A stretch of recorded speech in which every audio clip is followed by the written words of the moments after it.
Sylvia wasn't on the plane with us because at the time she lived in New Jersey. And so she was in a store buying shoes for the show when it came on the radio.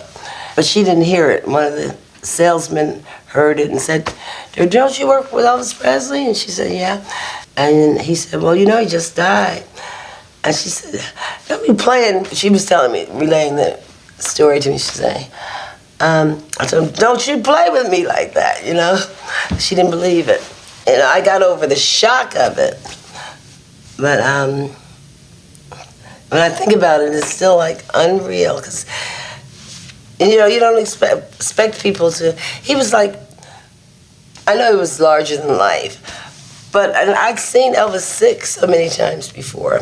You know, I'd been to the hospital, visited him, you know, in the hospital, and I'd seen him overweight before, and most of the time when he started to work, he'd lose the weight, and just to think about him not being around, you know.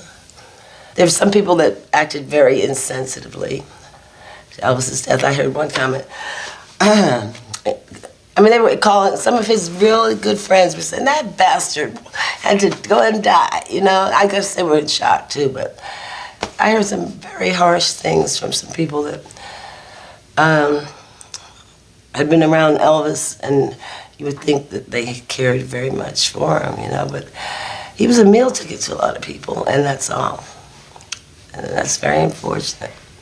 One thing I really am glad I learned from him is no matter how afraid you are before you walk on that stage, once you get out there, you're there to entertain and for people to enjoy you, because he was as nervous as I am before I go on. You know, he'd be just shaking like that.